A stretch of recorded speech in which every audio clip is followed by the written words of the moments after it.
Welcome to Black Belt Beauty Radio, a podcast fueled by a passion to support your journey in developing your most beautiful and optimal performance in life. Each episode is driven with the intention to elevate your mind. When we elevate our mind, we elevate our life. So get ready. It's time to rise.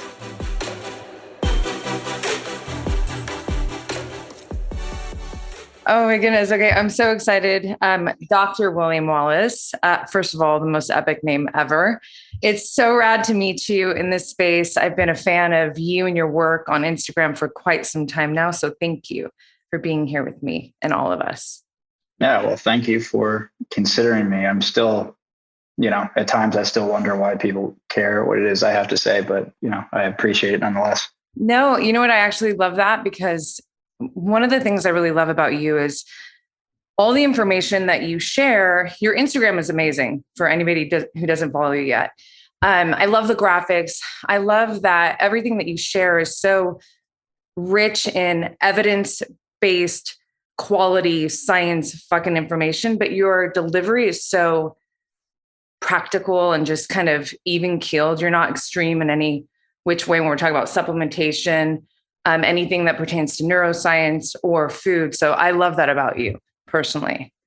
Yeah, it's a tough line to kind of walk at times because I think for people that have been following my stuff for a while, they probably know that, because it's nothing that I'm pretty open about the fact that I work in the dietary supplement industry, but I also have a foot in, in the research side of things and always keep, kind of like one foot, I would say in the realm of academia. Although nowadays, most of the research I'm involved in is more independent from academia and I prefer it that way. But I think it's important. It's important for me to maintain like a level of neutrality is not the right word, but more of a conservative approach to a lot of the hot topics of the day, right? If I push supplements too heavily, well, I don't think that would be, it wouldn't really be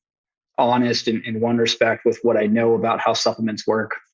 And then B, it also, in another sense, it wouldn't be good for my business because again, it's obvious that I'm not being totally transparent and honest. And I think that you come across as more of a salesman. So I've always just kind of gone about things with the idea that I would be as honest and transparent with my interpretation of things, and then if, that would probably make it more likely that people would, jump on board with anything that I was doing, business related or, science related.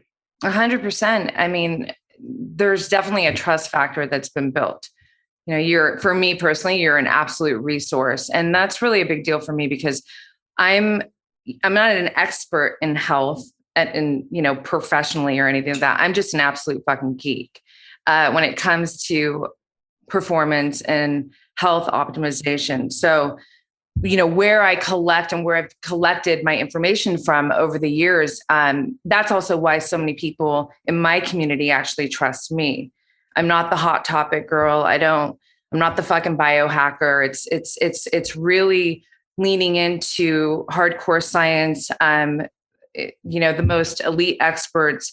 And then also, there is something to be said in my personal life about application. I live it, you know what I mean? So, and it's apparent. So that also cultivates trust. But yeah, you are an absolute resource for me that I absolutely trust. And I have so many fucking questions. I have to keep my shit together because I'm so charismatic in this, when you think about nutrition and then you think about supplementation, each of these zones are like universes, right? So to try and create this conversation to, in the time that we have to really, for me to extract as much as I can in both of these areas to the best of my ability with you is like, I have a plan and I'm excited. But before I even lay out that kind of blueprint, I would love to know, and I feel like our audience would love to know a little bit of your backstory and not just like how you arrived to where you are in your career, but I'm also curious, has anything taken place for you in your life in terms of health that puts you on this path? Or perhaps did you play sports and it was like performance? Because that was definitely a thing for me that drove me to be the geek that I am. So I would love to learn that about you. Yeah. So there was actually, gosh, it's interesting regarding the sport aspect. I mean, I think like most kids growing up, I was involved in all of the necessary things that your parents get you involved in when you're too kind of young to really figure out what's going on. So I played like soccer growing up and basketball. I played football once in fifth grade, but I was like, I think I grew up well, but I was a small kid when I was growing up. And so I just got pulverized in football. And man, I did it because my dad wanted me to do it. I fucking hated it. But they would search for me on kick returns and just like nail me as soon as the play was over. So I definitely have like lingering trauma and that kind of stuff. Yeah, I was the kid that wore socks with sandals in middle school. I was actually. Where'd you grow up? Sorry, where did you grow up? I grew up in Maryland initially, and then when I was 12, my family moved to New England, and then I went to at that time, I moved when I was in sixth grade, and then I went into a small private Catholic school, and so that was much more comfortable for me because the people were more tame, I guess, and there was less people. But I was homeschooled all the way up until fourth grade, so I think that socially, going into public school, I was a little awkward, and that really bit me in the ass. But yeah, and then I went back into public school, I think, as a sophomore in high school. And the entire time I was still into sports. I was doing sports. I didn't, I was always just kind of very average at things. There was a time where I had gotten really good at basketball, but I was like a junior, senior. And then, I was my best when I was like a freshman in college when it didn't matter anymore. So sports were always cool, but I never had like a really big passion for them. I remember getting really into basketball because that's what I started to develop this really like neurotic complex that lives with me today. And it was just like, I am very high in trait neuroticism, which is typically high, like higher in females compared to males. But that's something that really, I think now sticks with me and makes me push my head, into concrete to get better at something. And I almost like create these delusions of inspiration to kind of drive myself forward, even at like the cost of my own self-interest and happiness at times. And so that actually started with sports, although it wasn't necessarily my passion for sports. I think it stemmed from my trait neuroticism to just have to be good at something. So I guess I'll jump forward from. Take your time. Yeah. No, I would take, do your thing. I'm fully here with you. Jumping forward, excuse my cough, by the way. When I was in my undergrad, that was also in New Hampshire. I basically partied my way through my undergrad. Kind of hard to imagine, but not really.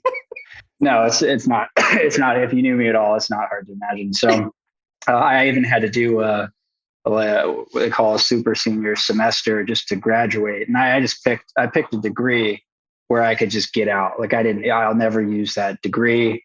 Actually, it's not entirely true. There's actually facets of it I use nowadays being in industry, but it was based on occupational safety and health. So it's like OSHA standards. Okay. So yeah. So I took 2 years out of school, because I had realized like I didn't want to do this. I actually remember like a big turning point for me. I was sitting in an interview for an internship with a company called Sikorsky. They make helicopters. I think they're out of Connecticut. And so the guy had asked me at the end of the interview if I could wave a magic wand and create the perfect job for you, what would that look like? And I was sitting there thinking, and I remember thinking in my head, like, I know you want me to say it's like something working for Sikorsky, but I was like, but holy shit, like I can't say that. Like I'm not gonna, like I just won't say that. And I was like, it's definitely not this. So I took 2 years out of my undergrad to kind of accumulate some prerequisites to then go do something I wanted to do. And in my head, I knew that was like health and fitness related. Towards the end of college, I was getting like really into exercising and working out, and even strength and conditioning. I would actually go to these academic conferences with the exercise science majors, and I'd pay out of pocket just to join them. And I was like, you know what, I'm just kind of like unofficially interning with the department at this point. So I had gotten accepted to get my master's at the University of Tampa.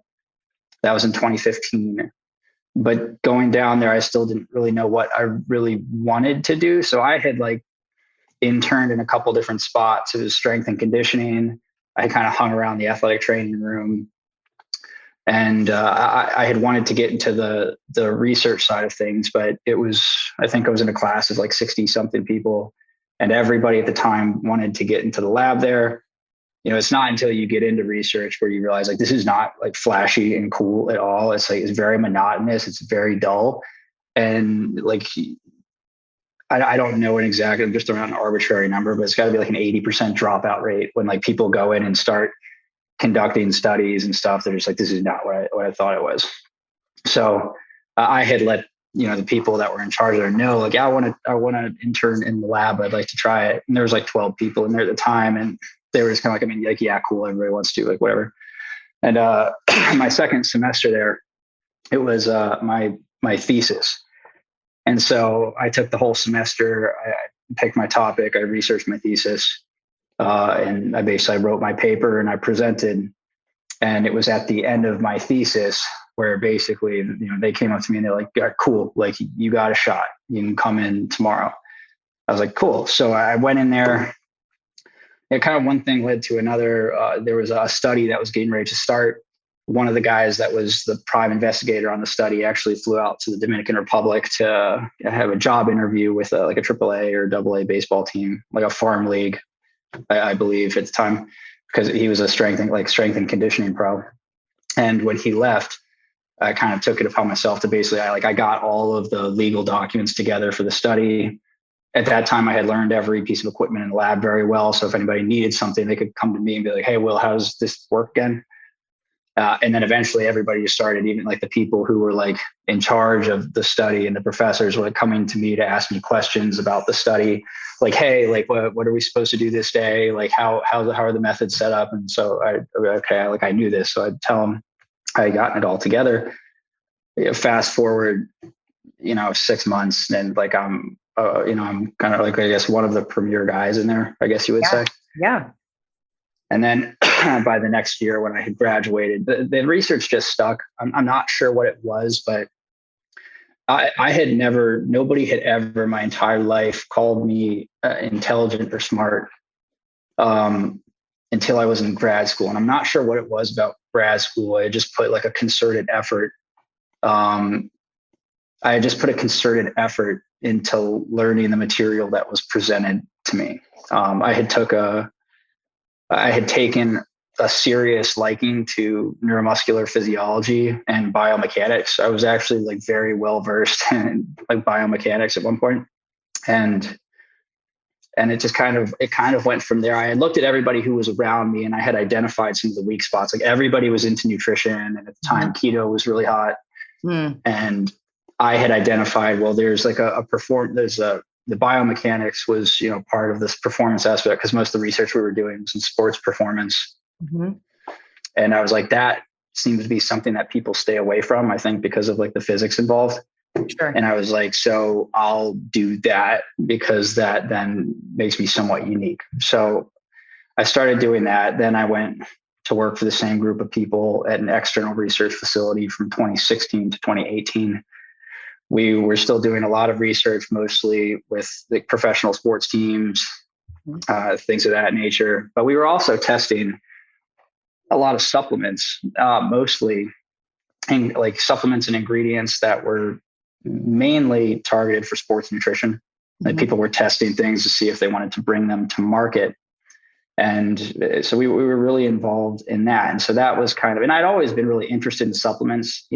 There was there was actually a time in college before I really knew any of these things where I was like super, super invested into like learning about the chemistry of androgens, even though like I didn't really play around with those things. I was just really fascinated by them. Okay. And I knew people who used them. So I was just like, this is really cool. And so, but this was also, mind you, this was like the 2015, 2016 was also when the nootropics started to become like mainstream. And so neuromuscular physiology was my favorite subject. It had to do with how the brain and the muscles communicate with each other to stimulate movement and so on. And my neuromuscular phys professor, I remember him telling me, he's like, if I could go back and do it all again, like I'd probably go into neuroscience. And I really admired the guy. And I think the point he made to me was like, the brain is just so much more complex. Like there's, we'll continue to learn a lot about skeletal muscle moving forward and all of the nuances. Yeah. It's like, but the brain is just so much more mysterious, or at least interesting to me. And the more that I investigated the matter and reflected on it, I was like, you know what? I mean, that was the case for myself as well. And now, you had the advent of these brain pills, basically. Yeah. And this kind of goes into the question you would ask, like, is there anything that happened to me health-wise or something that put you on this path? But it was actually due to my own ignorance and recklessness at the time that I think I had really done myself a disservice in my like self-experimentation, where at the time, and I still feel some lingering effects from these things. So that, because I was also heavily using like pharmaceuticals and smart drugs. Got it.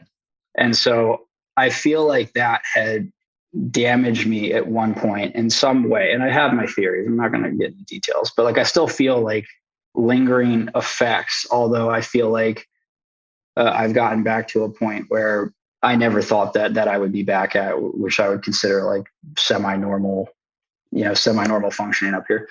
And so I think my obsession then kind of within like the supplementation and brain supplements and all that stuff is, okay, how do I fix myself now? Because I did a pretty good job screwing myself up. So, but this whole time, I think 2018, I got hired to go work at a company called Life Extension in Fort Lauderdale. And so they're in the longevity field, and they're widely considered one of the more scientifically reputable companies in the supplement industry. They have their own research facility, and they really consider themselves more of an information company than they do a supplement company. And so I had nothing but good experiences there, because that was my first real experience all in industry, although we were still involved in research. So it was perfect for me because I was doing my doctorate at the same time. So I was surrounded by people. I was the only person in the department probably who didn't have like a relevant PhD in something.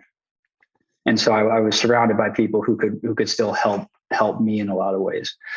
And so this whole time I'm getting to learn the supplement industry outside of just brain supplements, but also outside of sports nutrition. So I made the jump from sports nutrition into longevity and health, basically. And then in 2021, so the beginning of last year, as I was about to finish my doctorate, it just kind of felt like the right time to move on. At that time, the chair of my dissertation committee had called me with a proposal, and I basically got flown out to Ohio. They showed me the company that they were running here. They do their own manufacturing, which is very rare for a supplement company to do when you're familiar with the industry. They were also building out a research facility that was going to be on the campus. And so they made a pitch to me. And next thing I know, I'm in Ohio. So I went from Florida to Ohio, which is like the opposite of what most sane people do. But I figured, I'm still young enough. I can, I can afford to make that move, and Florida, in theory, will still be there when I'm ready to go back. 100%. No, wow. Well, fuck, thank you so much for sharing all that. It's so rad to hear just all of that, your backstory, and really get to know you more because, obviously your Instagram, which is like the primary place to connect with you. That's where I connect with you. It's all professional. You're sharing all this valuable information, but it's really cool to learn backstory, and why you even do what you do, how you got here. So, and it's interesting, in my journey. So just to share a little bit about me with you, and it really, it'll help the conversation as well. So I'm 43. I'll be 44 next month. So when this comes out. So that's surprising. That's surprising to me. I wouldn't have guessed that. Really? Well, okay. Thank you. I would have guessed mid-30s. Well, so that's rad because that's what we're going to talk about. I'm going to anchor us in this conversation around, and I'll explain this in a minute, but aging like a badass, to age like a badass. And, drawing a little bit of a connection where you said you were trying to get yourself back to a state of like baseline health after being excessive or whatever it was with the pharmaceuticals and all. So when I was a teenager, so 16 or 17, I blew out my knee doing Taekwondo. It was a really epic kick, but I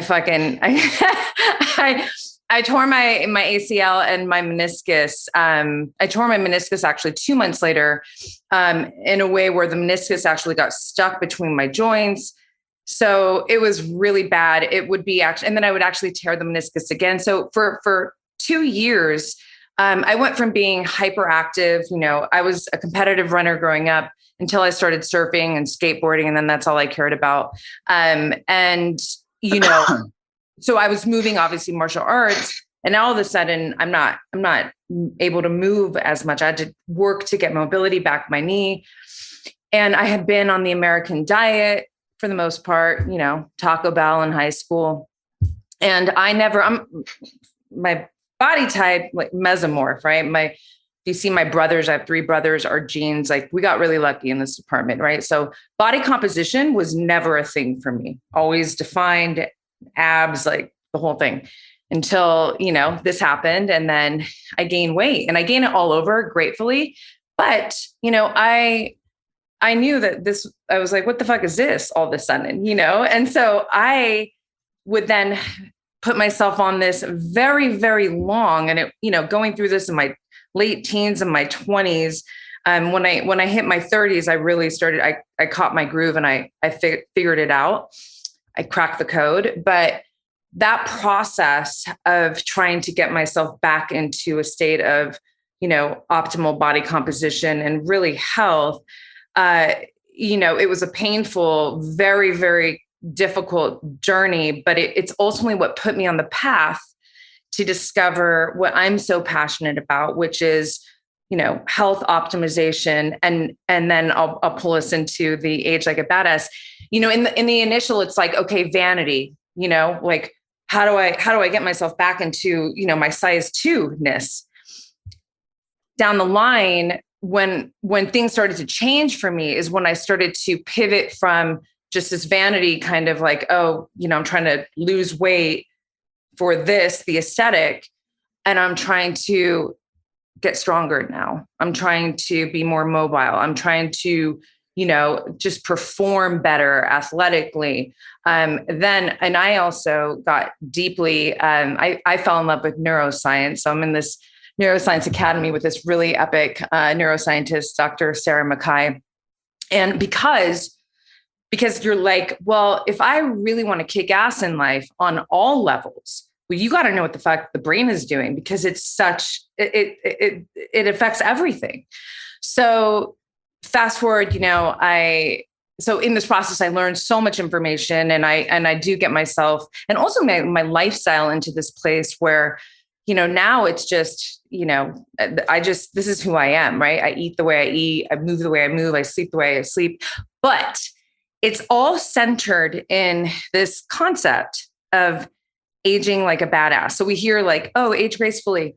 Cool. I'm like, no, I'll save grace for my character. I'm here to fucking age like a badass. So I'll explain what that means. And then I think the goal for me to help us really stay, not get too far in the weeds, although I do love the weeds, in this conversation, is to kind of tease out these components of aging like a badass and then dropping into nutrition and supplementation in each of these pillars. So for me, aging like a badass, to age like a badass is, in these later decades of life, when I'm in my 80s, if I get there, right? And these later decades, I want to be cognitively sharp.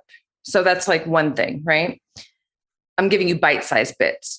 I want to be able to get out of my chair and I don't need help. I want to be able to put weight overhead, in the airplane without anybody helping me, kind of thing. I want to be able to continuously perform also meaning my mood. Like, how do I feel when I get up in the morning? Because that for me is a very great measure of wealth and success. I get up in the morning between 4 and 5:30 naturally without an alarm. And I'm not doing cartwheels. I'm very quiet, but I'm excited to live. I feel good. So for me, that's a very important part of aging as well. It's essentially saying, I'm not here to get slow, old, weak, and tired, understanding for sure, like we all have an end here, but it's, we hear a lot about longevity. Cool. I'm not interested in just like, oh, let me live to 102, but maybe I'm like, weak, and I want to live fucking long and strong, So for me, that's aging like a badass. Brain health, if you want to start there, I guess just talking about everything you just said is basically something called systems theory, where, you can't really just it's really hard to look at overall human health and then like just consider brain health or just consider gut health or just consider, you look at any other organ because in one way or another, like say the liver is in somehow communicating with the gut and the brain and the heart. Yeah. And things that are happening in the liver affect all those other organs and vice versa. So that's basically systems theory, where the complexity of the human organism is a billion different working parts that result in, either positive or negative outcomes. And so it's really hard to focus on one area without impacting another. And so, especially when we're looking at like practical modalities for things that like most people like listening to this podcast, like, might try in a real world setting. Yeah. Yeah. No, that makes sense. I always say like we're a system of systems, right? And everything affects everything. I mean, even if you say brain health and gut health, I mean, we know more and more and more like how the relationship between those two, how they impact each other. Well, actually, let me ask you this first. Can you explain what nutrigenomics is? So basically, nutrigenomics would be, it's still a very developing field, but it's essentially looking at an individual's genome, whether you're isolating like the metabolome or the lipidome, like with certain genes involved in lipid metabolism, and you can look at something, for instance, like how best, or how, not just how best, but how in general does one's body metabolize the 3 primary macronutrients, and in that way, you could also start to look at, I would say subclasses of those macronutrients, whether it be like fructose, glucose, or so on, and see, okay, now how is this person's body more likely to metabolize these, and what would they be? What food sources might they be more suited for? What macronutrient composition would this person be more suited for? Also, what kind of predispositions does this person have as far as nutrient deficiencies go, whether it be macro or micronutrient deficiencies? So in that way, you could basically tailor an individualized nutrition plan to somebody. And in that way, you may, I had actually just read, a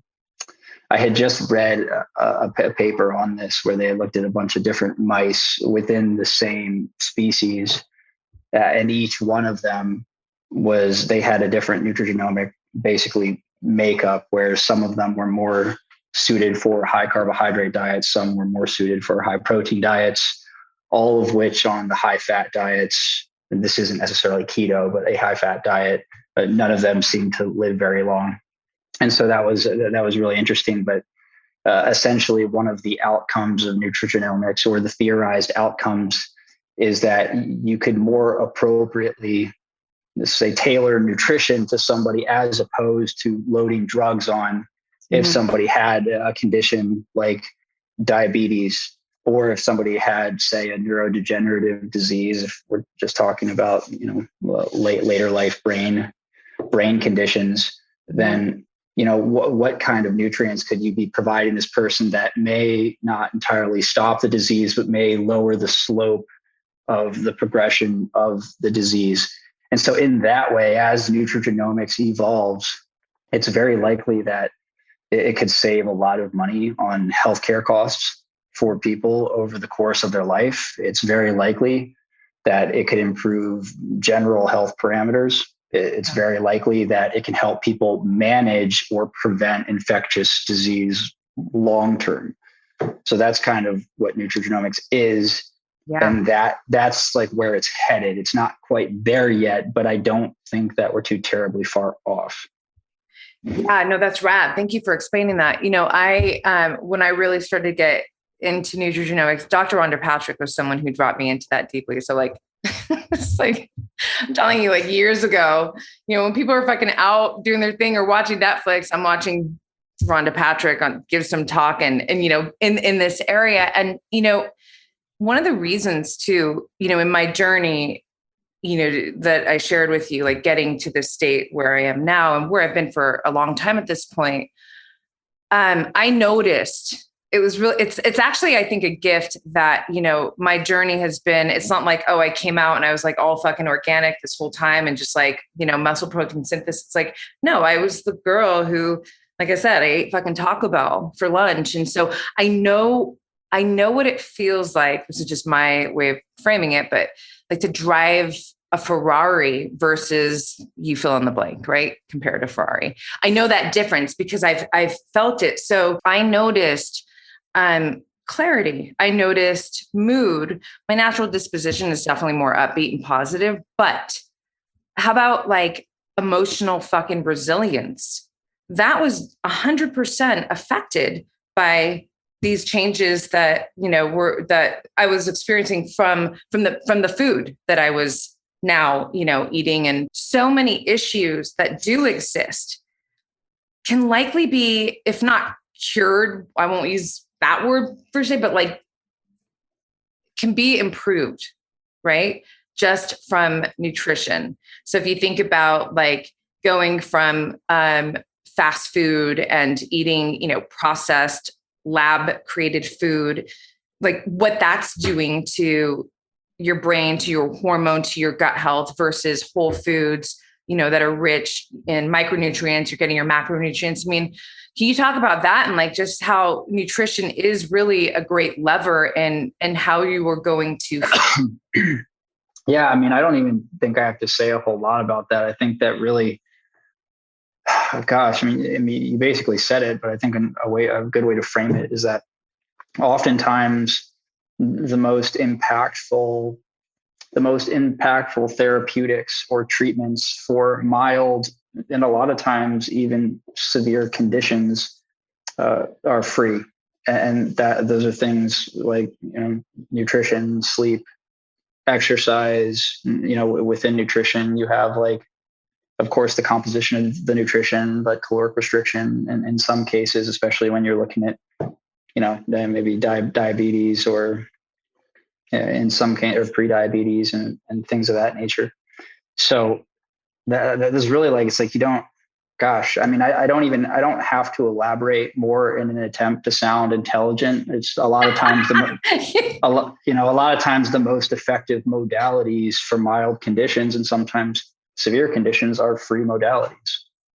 Totally. But, maybe it's just this people that we talk to, because listen, a lot of people ask me what do you eat? Or, what are you training like? And I'm like, the stronger question would be why, like, why do you do these things? Right. Because if you understand, like, why do I take the omegas that I take? Why do I eat, 30 plus grams of protein at the start of my day, really every meal, but especially at the start of my day?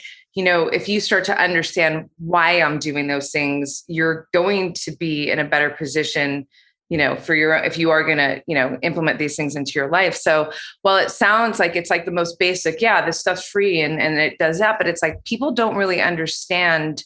I think on the surface, they understand, oh, this is good for you and this is this, but they don't. So it's, yeah. Right. So it's important to denote impact with these things, and it helps to be objective and measurable when you do so. I posted something, I think it was literally this week on Instagram, and it was something along the line, maybe it was last week, I can't remember.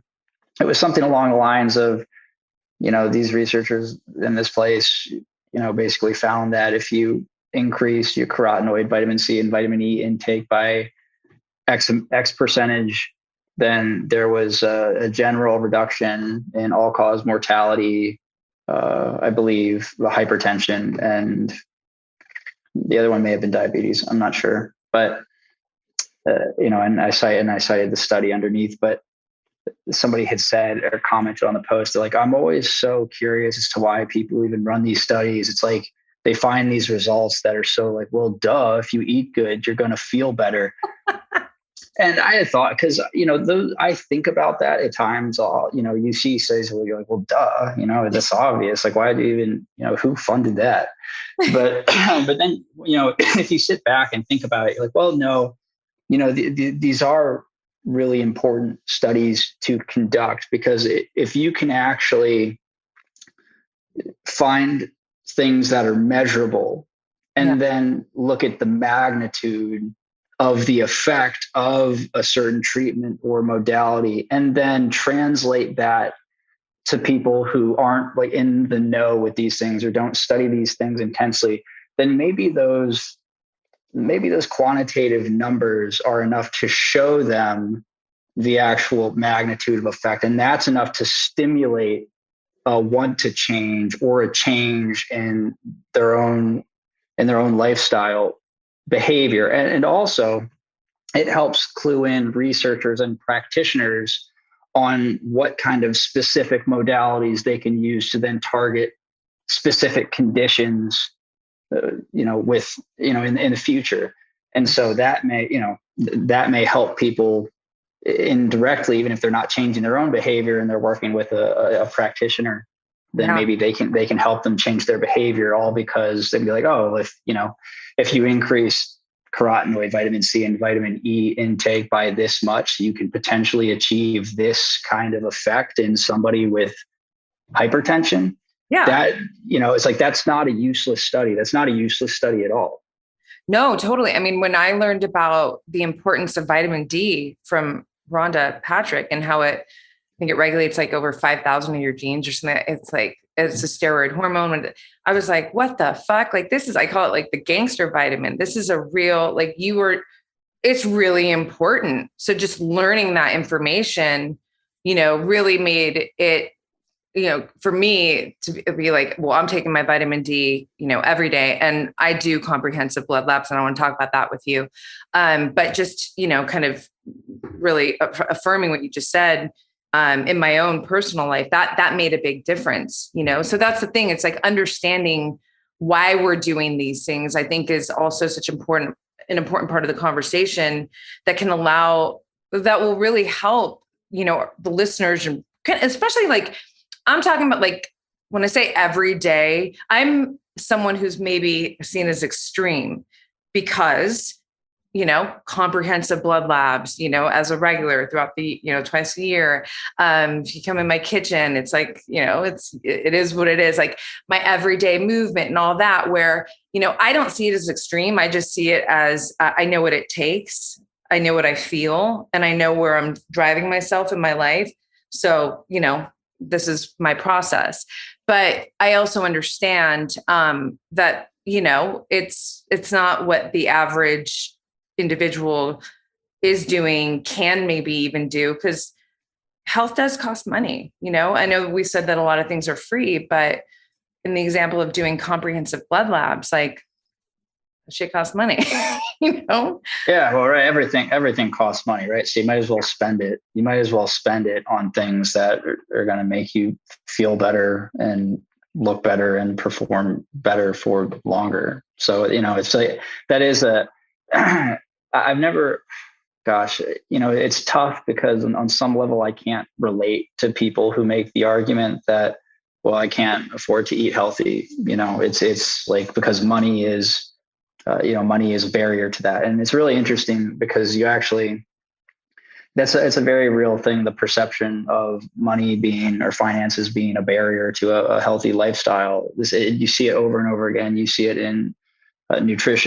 observational nutrition studies. You also see it in supplement studies where it's like, well, what's preventing you from either, say, taking a multivitamin or buying healthier food? And money is always something that comes up, but especially amongst people in lower socioeconomic groups. And so that is something that it makes sense why that perception is there. The reality of it is that that perception is not entirely rooted in reality. Although you're right, there are some things where there's a barrier, like you can't get blood work a lot of people's insurance doesn't cover routine blood work. It may only cover, the hormone panel so many times a year or something like that. Right. And so, and supplements, right? Because they're not substitutes, they're supplements. Those are additional.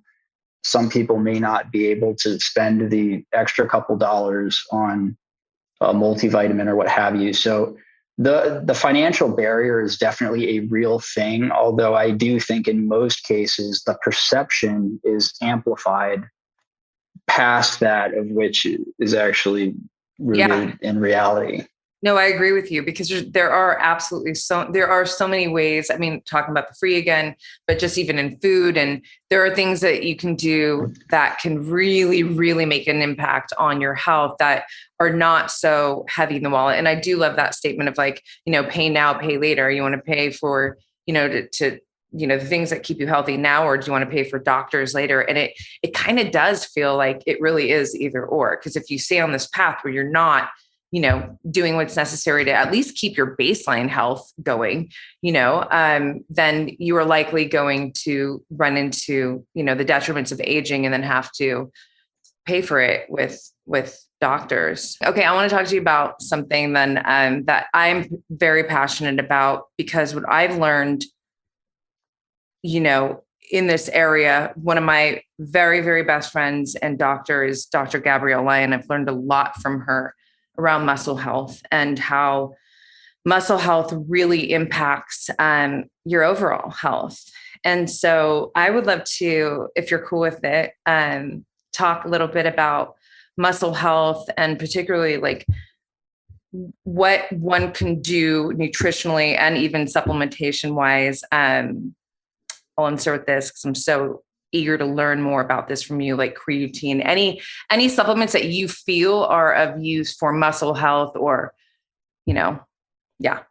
Sure. And so there's two ways to frame it, right? There's muscle health from a performance standpoint, okay, which also has to do with health, right? I think to a degree, right? With most indices of performance, there's probably a direct and proportional increase with health and performance up to a point. And then when you talk about peak performance, then that might not be a proportional increase. And in fact, performance may contradict with health in some ways. Okay. But so you have performance, which I guess we can lump in as like sports performance.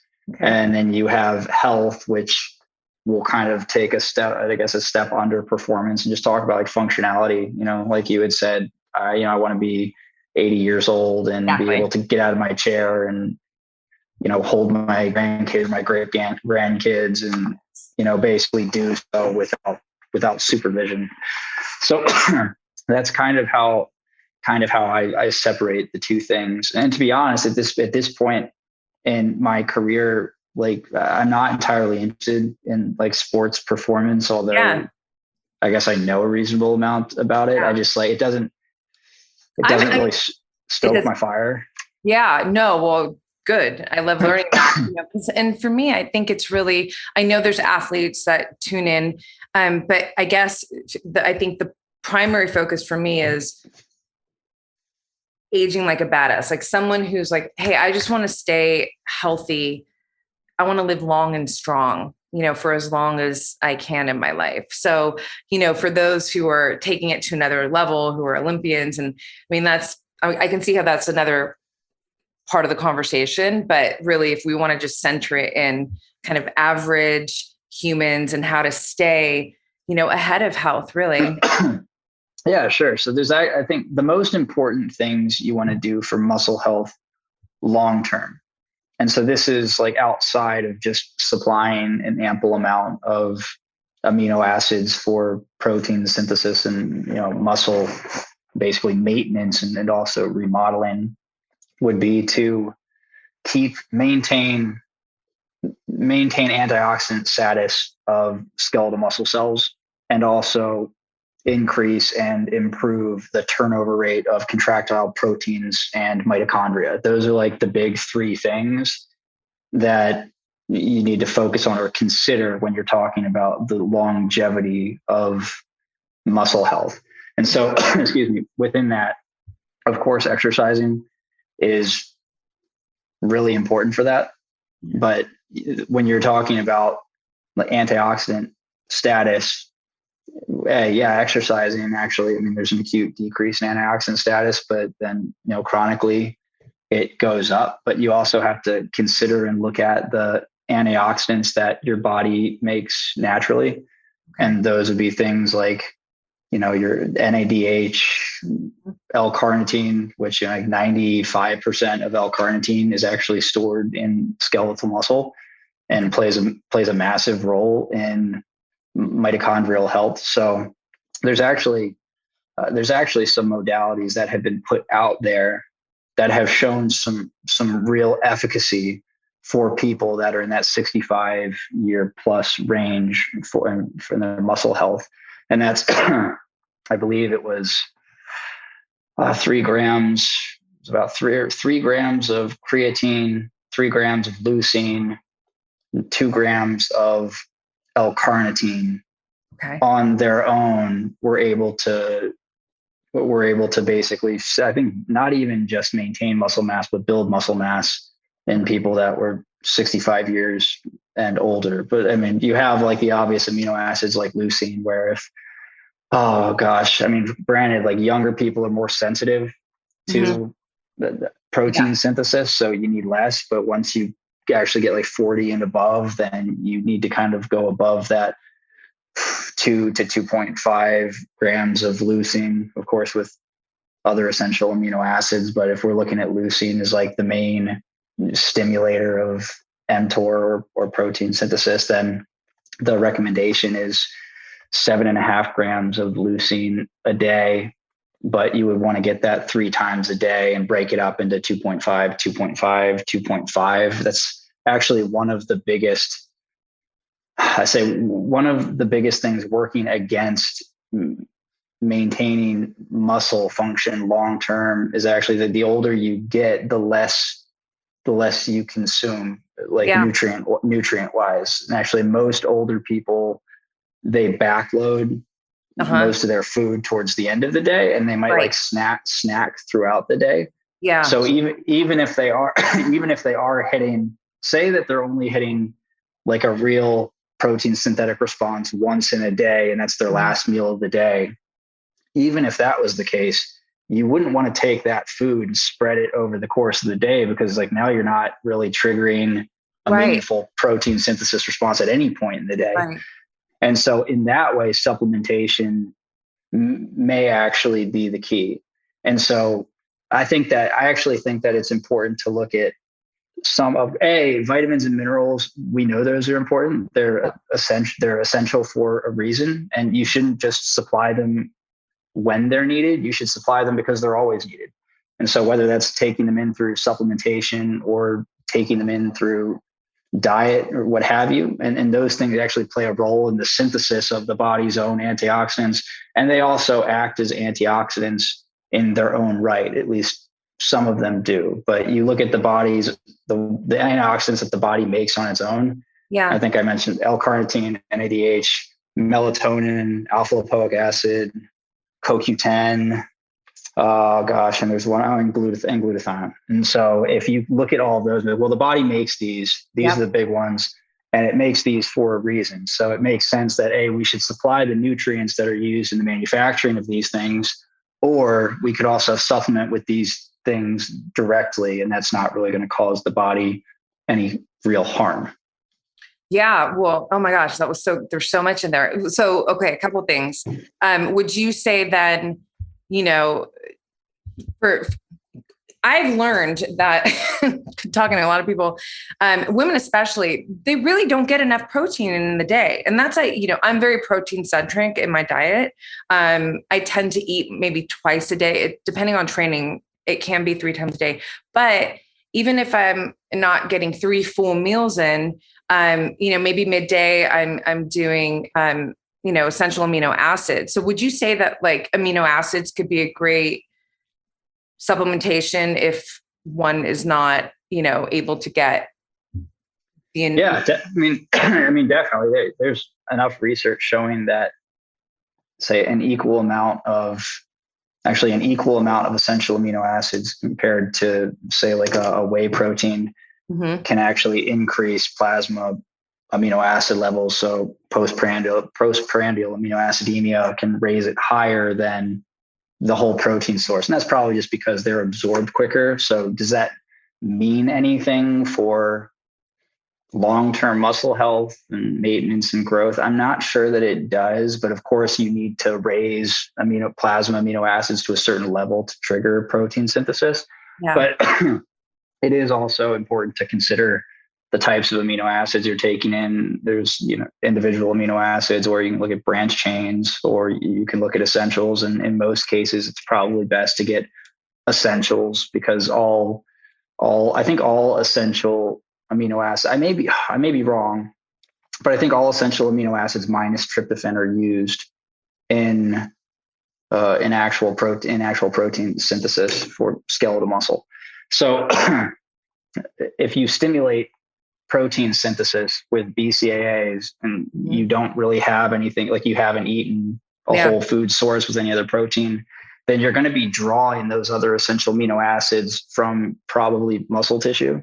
And so in that way, it helps to supply all the essential amino acids. And I don't know are you taking BCAAs long-term? You're going to just start wasting away. No, that's not the case. I don't think it's going to be that meaningful of an effect, but your body does have to draw the essential amino acids from somewhere. So if you don't have them circulating, it's going to draw them from where it has them stored. And that's muscle tissue is easily accessible. Yeah. Wow. That's interesting. So I didn't even know that. That's rad. So, okay. I'm going to use my mom as an example. My mom, love my mom.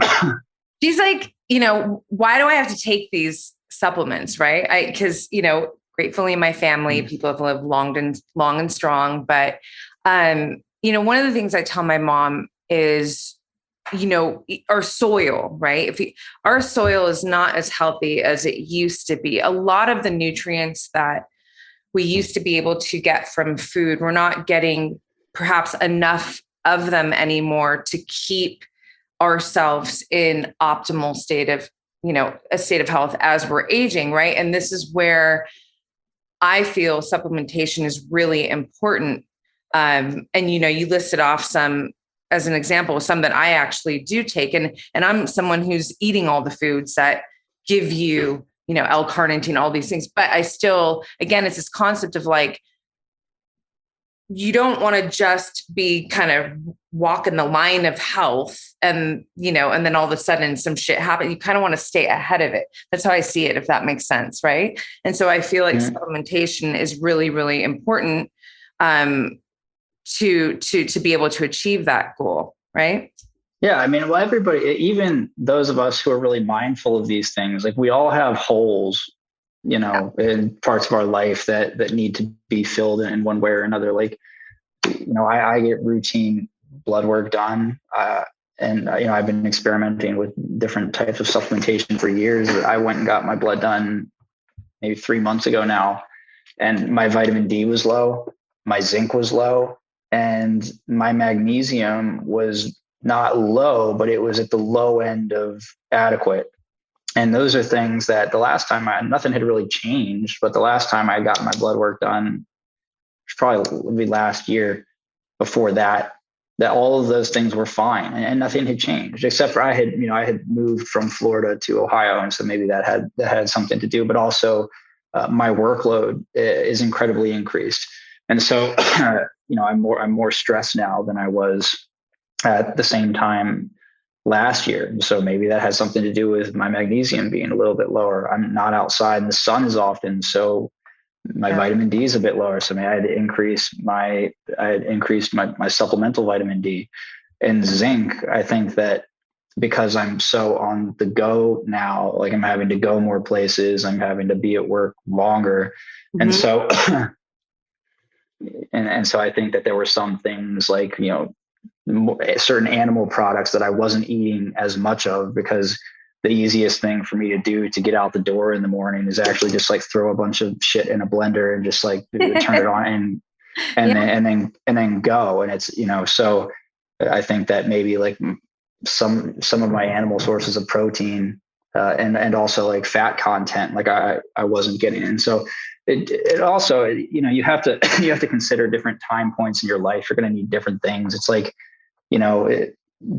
principles that dictate one part of your life do not necessarily dictate another. And it's the same for your nutrition and your supplementation. So in that way, and like you had referenced earlier, it really does make sense to have routine checkups in one way or another. It doesn't always have to be blood work.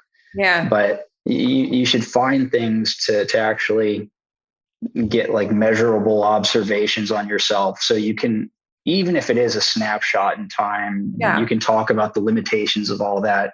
It can at least give you an idea of where you're at that moment in time. And then, maybe you can start to answer the question as to why, and then formulate a plan to mitigate that. But the only way to stay ahead, say, you can't really stay ahead of your health. You can just keep your health. You can stay ahead of infectious and chronic disease. Yeah, that's a better way to say it. Yeah. Thank you. And really the best way to do that is to be able to monitor yourself. And in that way, then you can actually address your needs. You can't address your needs if you don't know what they are. Yeah. So maybe I think 5 years ago now, or 5 or 6, I can't remember exactly, when I did my first comprehensive blood labs, I had not been eating meat for about 15 years. I ate fish, I ate eggs, but not meat. Right. And it wasn't anything, it didn't have anything to do with like animals. I'm very one with earth. It wasn't that. It was just, almost embarrassing to say, but like years ago, like in my 20s, right? I had done this cleanse, and then I wasn't eating meat, and then I was drawn to eating more vegan food. And then I wasn't drawn to eating meat after that. So I was like, oh, I must not need it, because my body would, tell me. Fast forward to my first, blood labs. And at that time I started lifting heavy, and I was doing all the things that I do now, in terms of training. And 2 things were discovered. And this is really interesting because, I'm someone that is very, very healthy, right?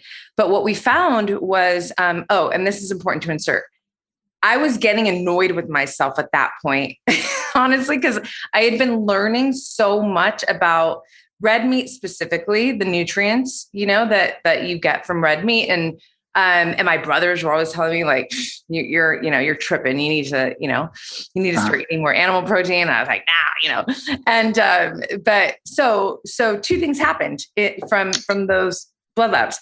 Number 1, I found out that my ferritin levels were at fucking 14.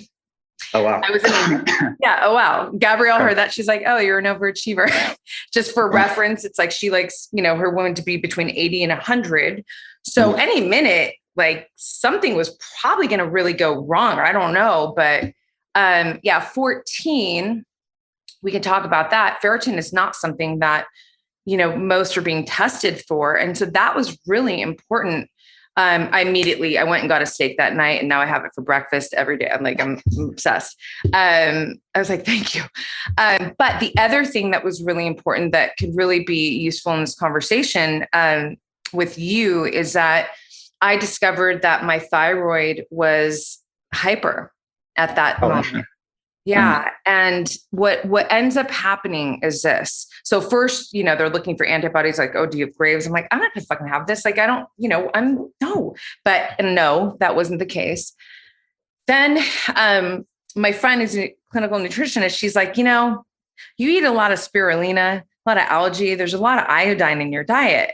And I was like, iodine? Why? Could that do something? And she's like, well, yeah, it can, and I'm like, well, I've been taking an iodine supplement for fucking years now. Oh. And this is what's so interesting. And I really want you to talk about this. So why was I taking an iodine supplement? Almost embarrassing, but I have so much compassion for myself because whatever, it was like you go into one of the health stores years ago and the guy does like the whole thing. And he's like, you need iodine, right? Like the fucking, and I was like, okay, I need iodine. Okay, maybe we'll just say maybe. How much iodine? Like every day for how long? What I didn't know. So I just buy iodine. I don't remember the supplement, but it was a high dose. And now I'm taking it for like 4 years. So fast forward, I take it out, thyroid goes back. Mm-hmm. We found the issue. Can you talk about, in terms of supplementation, like there are some supplements I imagine that you're essentially safe if you're taking a certain amount of, you fill in the blank every day. Maybe it's like vitamin D. I know, too high doses could be an issue for some people, but there are some supplements that, like in my case, that caused an imbalance, that caused an issue. Are there any that stand out that you can talk about? Yeah. I mean, well, especially when you're talking about minerals, you have to be really careful with minerals, but it's also, it's important that people know, like, you're not just like shoving things down without consequence, right? There's such a thing as, it's too bad if you have too little of a lot of these things. And it's too bad if you have too much of a lot of these things, even if there's not, like there's things like thiamine, B1, there's not an established upper limit. And there's no obvious negative health outcomes to that, but also like, do you really want to like try to figure that out? Like probably not. So, but with minerals, you need to be especially cautious with those ones. And there's always balance. I think you've probably heard of the zinc copper balance. Yeah. And for people that don't know that one, because zinc is a really popular mineral. It's one of the most used single ingredients in the entire industry. And so taking 50 milligrams or more, or approximately 50 milligrams for even 2 weeks can start to put you in a state of copper deficiency if you're not also taking copper. But then you have to be really cautious about the kind of copper you're taking, because most supplemental copper is divalent copper 2, which actually gets transported, absorbed differently, and it disperses like very rapidly into the bloodstream. And that may not be a good thing versus taking a cuprous monovalent copper 1, which is the kind of copper that you typically find in fruits and vegetables. So how many people know these things? Yeah. But with the minerals, like it's, they're classified in macro and micro minerals for a reason. Macro minerals you tend to need in higher doses, from say high microgram to actually mostly milligram and sometimes into gram doses. Whereas micro minerals, most times it's microgram and then sometimes into milligram doses.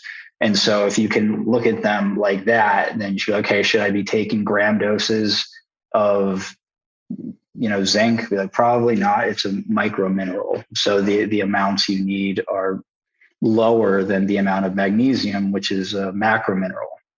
Macro minerals include potassium, phosphorus, calcium, chloride, sulfur, sodium, and magnesium. The rest are micro minerals. And same thing with, vitamins. too much or too little, bad thing, especially with the fat soluble ones. That's A, D, E, and K. Too much vitamin A can be incredibly heavy on the liver. That's because most vitamin A is stored in the liver as retinol palmitate. And, if you breach the upper limit consistently without a reason to do so, like a condition where your doctor has prescribed you a certain amount of vitamin A, then, you can basically cause a toxic load on the liver. So it's really difficult. It's hard, right? And I think the more that I've learned about these things, the more sympathy I have for people who know nothing about these things. And then, they go in and try to, it's like they really just want to be healthy, but it's such a fine line to walk sometimes, because you can really screw yourself up with, taking something like too much iodine. I mean, iodine is just one of the two things that manufactures diiodothyronine, which is T3. The iodine and tyrosine give you T3, and then you have minerals like selenium, copper, and zinc, which convert that over into thyroxine and T4s. And so, it sucks because health is not something that you really think about until yours is not going the way you want it to. And then it becomes the most important thing in the world. And so there's so many stories I've heard, like so many people I know, where one of the worst mistakes they made for their health was walking into like a vitamin shop and picking up a mineral supplement and thinking that it was going to help them, and then it doing the opposite. B6 is a common one that people take too much of, and then they experience peripheral neuropathy, and sometimes that doesn't get reversed. So what is that? Peripheral neuropathy. Yeah. It's basically, you have like nerves in the periphery that are basically dying. Oh, and shit. So you get like the, tingling and numbness, and a B6 can be toxic for that purpose, or if you eat too much of it. So it's difficult to know what to say. Like, how do you instruct somebody to go about these things appropriately, right? Like, you wish that everybody had somebody in their life where they could really like bring these things to and be like, hey, is this right for me? Yeah. And in a perfect world, you can go to your primary medical provider. In industry, we have, that's part of like compliance laws. Like, on every label, you have to say, this is the recommended amount, or as recommended by your primary healthcare provider. Like, you list all the warnings, and you tell them, like, if you have a condition, if you're taking medication for anything, if you're pregnant or breastfeeding, ask your doctor. Like, you have to offload liability on the doctor. Yeah. Because really that's all people have, but unfortunately doctors aren't really versed in these things. And that's not a knock on doctors. Like, they're not, I don't think that they should be meant to. Like, doctors are meant to identify a problem. They're not, you have specialists that are meant to solve most problems, but when it comes to vitamins and minerals, I mean, if you go to a doctor and like, you need magnesium, I'll prescribe you some, and you come home with a bottle of magnesium oxide, and like what the fuck is this? So it's like, there's so many yeah. I mean, I was like, what more do you say about that? Oh my, no, it's so true. It's such a great point. And it like, what did you say the other day on one of your IG, shooting from the dark, aiming for a small target? Yeah. It was like an error in biohacking. Really, it's kind of like, it is this, it's not this or that. It's just not easy. There's so much, it's complex, there's context, and the average person isn't going to seek the information, no judgment, but, or certainly doesn't know it. And so you kind of, that my heart feels very like, goes out to people who are actually trying. And then, even like myself, I was like, oh, okay, iodine, and at that point I was already versed in a lot of things, but clearly I had a lot more to learn, which is fine. Can I pick at my cabinet really quick, my supplement cabinet? And okay, cool. Okay. Well, actually, cause I've listened to you talk about creatine and you're very passionate about it. And I'll just tell you a little bit about me and creatine. First of all, obviously never taken it, haven't taken it. And I'm straight up. What I learned about creatine, it's, really great for muscle health, but also for brain health. I'm learning that more and more, but I've heard that, you can gain water weight. So this is, yeah. See, go, please drill me. Come on. Drill us. Well, it's not, it's not wrong. Like there's, some people think it acts as an osmolyte, which to a degree it does, but it increases intracellular fluid retention. And so not extra, so if you're like, like my stomach's looking puffy, and it's like, it's not really going to, you're going to put on some water weight, but it's not going to make you look like fat, or you're not going to lose your abs if you have them. It's increasing water content inside of the cell, which is where you want it to go. It really doesn't cause much extracellular fluid retention, which is would be more likely to make you look puffy. But intracellular fluid retention in this context is really only going to do positive things. At least I can't think of any situations in which it would be a negative thing, unless you were trying to step on stage for a physique competition. Then okay, drop the creatine so you can lose some water weight. But it's not one of those things that's going to make you look puffy, especially if you're using it within recommended doses, which for women would be anywhere from 2 to 5 grams, probably somewhere in the middle, 3 to 4. In men, it's typically 3 to 5 grams, whereas like most products come between 3 and 5 gram serving sizes. And I think that the body, depending on somebody's size, because it's similar to carnitine, but 95% of whole body creatine is stored in skeletal muscle. Depending on somebody's size, so depending on how much muscle mass they hold, the body can store anywhere between 120 to 160 grams of creatine. But I also I think that number goes up to 120 to 200 grams of creatine when you're considering people that are outliers. Okay. And the body basically metabolizes, I think, two grams of creatine a day. So that's how much you need to at least maintain what you're losing day to day. Okay. Whereas, taking a little bit more than that then helps to saturate stores, and you can raise, depending on what your baseline, nutrition status looks like, you can raise intramuscular creatine content anywhere from 10 to 20%. If you're taking creatine for brain function, brain health, then you could potentially increase brain creatine concentrations anywhere from 5 to 10%. So half that of which you can increase skeletal muscle creatine stores. But most studies that are looking at increasing brain creatine levels are actually using a loading protocol. So taking like 20 grams for a week or two at a time. I don't know of any studies that are having people take 2 to 5 grams and are then seeing like meaningful increases in brain creatine content. But your brain can also manufacture creatine at a higher rate than skeletal muscle. So it's not as big of a deal. But assuming if you're supplementing with creatine, then you should be covered skeletal muscle and, brain wise. And what kind of creatine is there?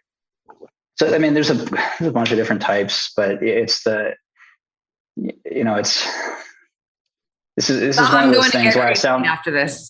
I sound very generic saying it, because, this is the answer everybody gives. I wish I could give like a more nuanced answer, but, monohydrate has stood the test of time. Okay. It's the most studied, the most researched. Every other type of creatine has not shown any more benefit than monohydrate. Now, potentially, one of the things with monohydrate is that people sometimes experience upset GI or GI symptoms. Okay. And in that case, then you could take creatine hydrochloride, which is easier. It's easier on the stomach, and it's absorbed, just the same. It's actually more micronized and basically taken in smaller concentrations. But for the most part, monohydrate is going to be the best bang for your buck. It's going to be the cheapest, which is not saying much nowadays, because COVID Yeah. COVID really drove the price. Creatine's like gold right now. There's like a lot of things, there's a worldwide shortage of it. And so the price of creatine has gone up pretty dramatically, but I have a short list of supplements where I basically say like most people can take, this short list of supplements and experience some kind of benefit, but if not benefit, they would at least not experience harm. So I think that most people should be taking these. One of those things is creatine.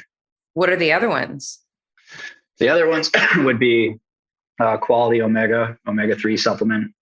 Yeah. Vitamin D, which that one I struggle with taking on and off, but vitamin D, omega-3, and creatine basically make up the entire short list. Okay. Wow. Okay. I think there might actually be another one. I just have to think about that. I was like, three seems like too short. Three things seems like too short of a list. I think I had another, but maybe it'll come to you. Okay. Well, I don't have creatine, but I'm, because my brothers are also like creatine. And I was like, I don't know. Choline's what it was. Yeah. What was it? Choline. Choline? Yeah. Why? Well, any research that I've seen, whether it's done in the United States, in the UK, in Canada, suggests that less than 10% of adults, both men and women tend to be worse with this one, are not even, there's not really an official RDA of choline. I think that's meant to be official, but there is like a recommended intake for men and women, but probably less than 10% of men and women worldwide are achieving their, daily recommended levels of choline. And it's just important for too many things.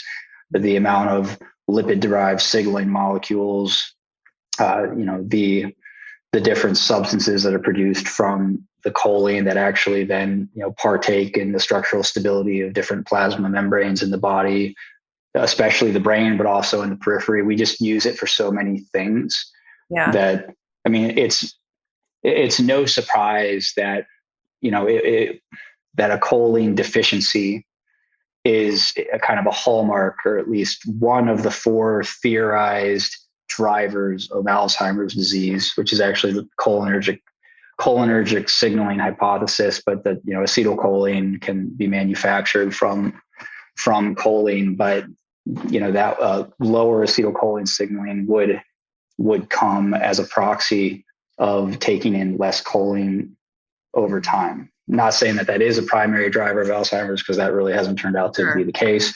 Right. But I would still think that it does play a role in cognitive function long term. It's not just highly important for during developmental periods, but it also confers lifelong benefit no matter the age. Yeah, no, that's right. That's why eggs are really important to me, because there's a lot of choline in egg yolk. Yeah. Yeah, there's basically per egg, there's roughly 100 milligrams of choline. I believe the recommended intake for women is 425 milligrams a day. And for men, it's 550 milligrams a day. For females that are pregnant, some people suggest that it's double what women are suggested as having normally. So double for 425. Okay, cool. Well, that's good to know. All right. Ready for the party? Yeah. Okay. I'm ready. Okay. Moving into fun. I'm so fucking curious. Last song on repeat. Last song on repeat. Let me see. It's actually, I have my phone right here. I know what it is. I know what it is, but it's a reasonably new song, so I got to just find a name. Here it is. Let's see. Death by Barry Tomorrow. Okay. I have no idea. I'm like, it's on my gym playlist, and my gym playlist is like strict, like heavy metal. I listen to a lot of things outside of that, but the heavy metal is where I lean. Fuck yeah. I love heavy metal. Wait, so dream concert. That's the next question. Dream concert. Oh, this one's easy. As I Lie Dying was my dream concert. Okay. I had tickets to go see them in Fort Lauderdale in May 2020. Oh. And then COVID hit and basically everything got shut down in March. And then they rescheduled till 2021. And 2021 came, and then they just canceled the tour altogether. And so, I mean, I've been waiting to see them since I was in high school. So, oh damn. Well, I'm sure it'll bring it back, right? There's so many concerts coming back into the picture now. I mean, they tour a lot in Europe, and so it's really hard. It's really hard to hammer them down in the States. But it's still my dream concert. So maybe one day. Well, I mean, they had broken up for years because the lead singer actually got arrested. He was in jail because he had elicited a hitman to kill his wife. Oh, fuck. And then he got out of jail and the band got back together. Wow. That's a camaraderie. That is a good story. Crazy. It's a great story. Yeah, I think apparently the guy's whole life was turned around and everybody was like sold on it. It's like this, I followed the whole thing. It was pretty cool, actually. That's so rad. Okay, I'm manifesting that concert for you. Last book that you've read that has really lit you up.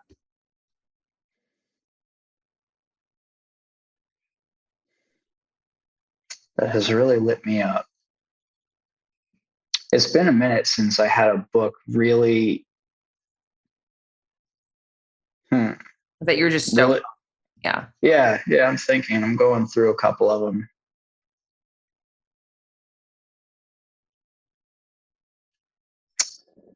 I think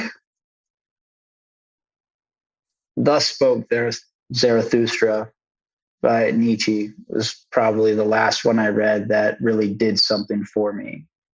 I mean, I can learn a lot of things from every book I read, but some books just touch you differently. And so that would have been the last one. Okay. I'll check it out. It's awesome. Favorite philosopher, writer, or artist, or one of each? Actually, it goes back to the book.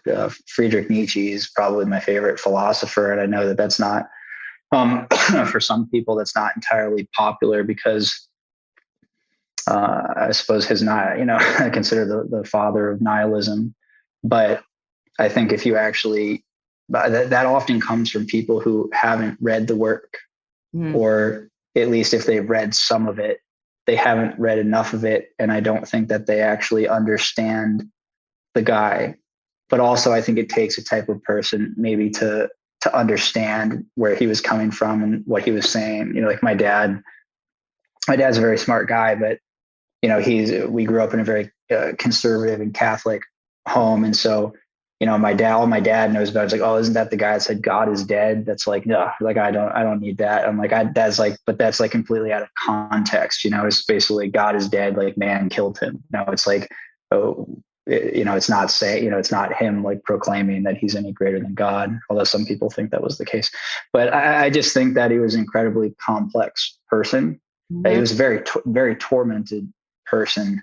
And some of the ideas that he expresses are so challenging and they're so hard to think through insofar as trying to, I don't want to say disprove, but in a lot of things he says, like your reaction is that you want to disagree, but you don't know that you can once you sit back and really reflect on it. And it's because he's so challenging that I've appreciated him in my life. It's not that I disagree with Nietzsche on, a whole slew of things, but also I feel an odd connection to the dude as though I understand him on some level.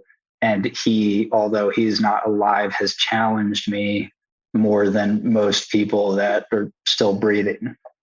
That's fucking awesome. Yeah. He makes you think. Basically. Yeah. That's rad. Thank you for that. Okay. What do you do to celebrate a win? I don't know if I can say that on camera. But, I had a feeling. but also, to be honest, like I actually don't celebrate very often. When I graduated, when I was done my PhD, like I didn't do anything to celebrate. There's so many milestones go by that I don't celebrate. And like that may be in one sense, not a good thing, but also I don't feel the need to celebrate every big milestone. To me, it just feels strange. It's like, yeah, I mean, these are just things that I'm supposed to do in my life. I don't know why I need to celebrate every time I get out of bed in the morning, but so I think the things I celebrate are, my celebrations are more stochastic, like just random, like you might see, man, what you're in Vegas. Yeah. So I have two. Yeah. I'm in LA and I'm in Vegas. I go back and forth. Okay. So like sometimes I go to Vegas for work and then you're just randomly like, okay, yep, we're celebrating. Like what? I don't know. It's just like those are the celebrations. I don't really tend to celebrate too many milestones in my life. Okay. No, that's, I actually understand that. I mean, I'm definitely a cheerful, very playful woman, but I think as a very driven kind of high performing woman as well, it's like, I'm always just kind of like, I actually have to go out of my way and say, hey, hold on here. You just did something. Let's just get the fucking dopamine. Let's get like the brain chemicals from it and appreciate it for a moment and then keep it moving, but so I relate. Okay. We've talked about a lot of things. I had so many notes. You're fucking awesome. Is there anything that we haven't talked about? Maybe something you wish that people would ask you more about, or any final thoughts in this conversation? No pressure. What do I wish people would ask me more about? Yeah. Like that's a question I love to ask,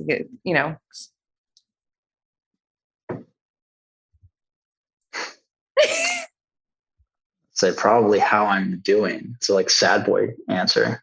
Oh no. I'm joking. No, that's not. No, that's not actually true. What do I wish they would ask me more about? That's a really interesting one because, actually, I don't know that I can even answer that, to be honest, because I don't really like it when people ask me questions very often, like but that might just be like I have like a stress thing. Like if I look at my phone and I see I have like 100 notifications, all people I've never met before are asking me a question about their health. And I'm sorry, is that like overload? Yeah, I can't address all of this. Yeah. But I think that maybe because it's hard to come up with an answer, but because also like I would say something like, but in what world, like why would somebody ask me that question? But that's what I'm actually interested in because, okay, let me just say this really quick. Well, just straight up, like how I kind of receive you. I mean, okay, look, yes, you are an expert in all the things that we've talked about that we have, become very known in this conversation. But there's a lot more there. There's always a lot more, I'm like, I feel like deep thinker, loves philosophy. Like what else? Like what else? I know in my life, I'm a fucking anomaly and I love that. You can't put me in any one. Oh wait, she trains jiu-jitsu. Oh, but my career prior to where I am now and what I've been doing was a celebrity makeup artist for a long time. That's interesting. Right. It's very interesting when you're like, wait, you're on the mat fucking choking people out, but now you're doing the Oscars and that's nothing. Let's talk about we'll talk about lipstick, but let's talk about neuroscience. I'm very edgy, but at the same time, I love the moon and let's talk about mysticism. And so I love being this anomaly and someone that you can't really fit into any one category. So there's layers. And I share that with you because I feel like there are layers and maybe there's some things that stimulate you, that inspire you, that light you up, that you're really interested in that are outside of just the norm of conversation that you're having, that could be just fun to, I don't know, mention, talk about. Or not. Yeah, it's interesting because I don't really like, there's no, like, I don't have any obscure hobbies, like I'm very, like, as you said, like, I'm really interested in philosophy, but also like I try to keep my feet on the ground. I'm not like, because people who kind of incessantly walk around with their head in the clouds, like, oh, like, what's the meaning of life? Like, it's kind of a boring question to me. Like, I don't, Never asked it. Or people who try to be like, it's like, for lack of a better term, it's like deep all the time. It's like, dude, just chill. Yes. So like, there's like a part of me that's like that. And then there's also like the dude chill part. And so there's like philosophy, psychology, and that's why I like neuroscience, because that's like the practical, like, basically psychology is neuroscience that hasn't been figured out entirely. And so, all of my interests are all like related to each other in one way or another. So I go to work, I basically play with legal drugs for all intents and purposes. And then, I go home and I read and I play chess and things like that. And like, I'm a huge movie nerd. So I love movies, actually. So that would actually probably be the only thing I can identify as, if I'm to talk about anything other than science, like, I'll talk movies like all day, just like some of like the weirdest facts about movies, or like what movies are coming out and what reviews I've read. And now, like, I saw this, what do you think about this movie? Like, oh, I'll tell you what I thought about this movie. And so in another life, I'd just like be, in another life, I would probably like try to manufacture some way to get into like producing movies. Is something that I think me and especially like my brothers, we're all very high in trait openness. We're actually in the 99th. I don't know about them. I would guess they are. Every test I've taken has me in the 99th percentile in trait openness. And so we tend to be like the really creative types. And so we're always, whenever we get together, we're just like shooting the shit, basically being like, if we could turn that into a movie, so in another life, right? That's probably obscure thing about me, really. No, that's so cool. That's amazing. And you come from a big family, from a post I saw not that long ago. Yeah, I'm one of 11 kids. Yeah, 10 siblings. It's fucking incredible. That's a lot. Yeah, it's a lot. I have 3 brothers and a sister, and that feels like a lot, but 11's on a whole nother level. It's awesome. It can be. It has its perks. I'm sure. Okay, listen, I'm so grateful. Can you please tell our listeners and our viewers where they can stay up to date with you? And also, is there anything that you have coming up that you're working on that could be valuable for us to know? Yeah. So, excuse me. So I'm mostly just participate on Instagram, DR.WILLIAM Wallace. And then I use my Twitter as a different handle. It's @WillTheWallace, because Dr. William Wallace is too long to have as a handle on Twitter. And everything close to that is taken. So, but at Twitter, I'm not as active, but I have been more active recently. And I use Twitter as a means of, I'll find cool studies and I'll just share them. So people like want to go there and see things that are, they're up to date in either neuroscience or nutrition. And of course, trying to like blend the two together.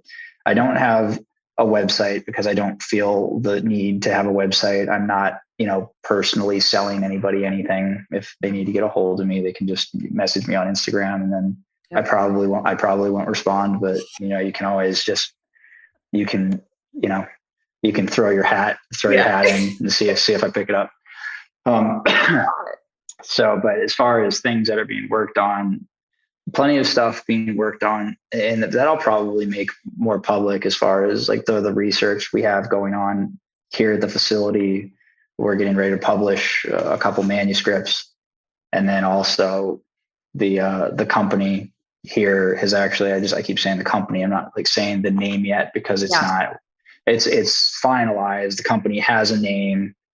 Everything is ready to go. Basically, the facility has undergone a change in name, so that the primary brand, which is also a company that has basically been the money maker and the financer of everything else going on here, is now a brand that's basically being manufactured here, but now be a subsidiary of the mother company.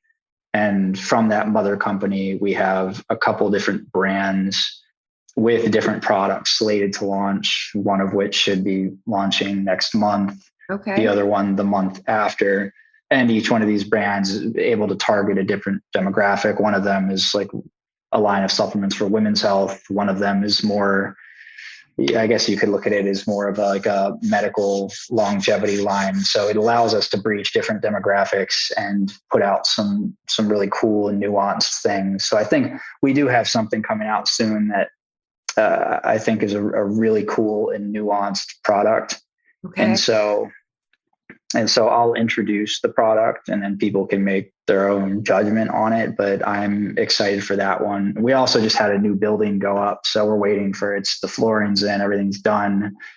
We have equipment coming into it in May, and then it should be operational by June. So we can increase our capacity here. So we have a lot of cool things going on. Right.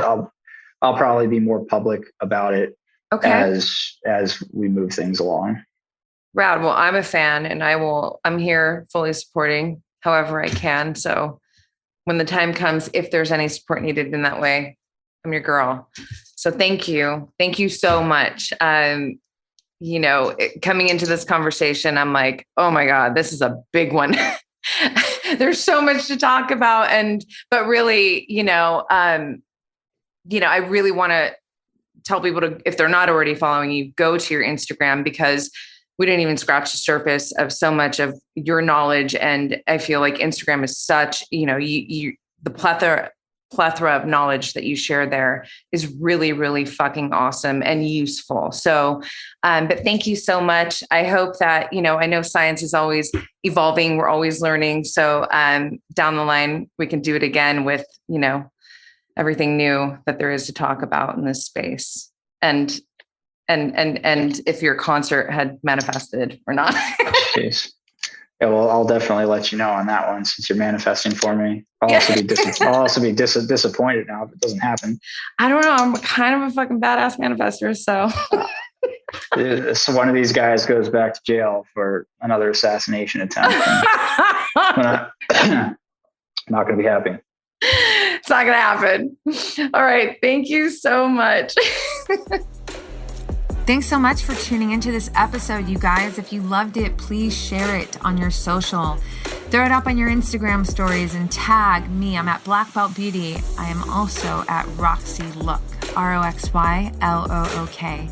I love connecting with you guys. This is a conversation that I want to just continue growing with you guys. So if you feel inspired to hit me up, do so in that space. I always enjoy hearing from you. If you'd like to support this podcast, you can do so by rating it and reviewing it via iTunes. It's such supportive help, you guys. It really helps the visibility of this podcast. So I appreciate and thank you in advance for doing that. And on that note, you guys, I'm signing off with all my love and always looking forward to catching you on the next.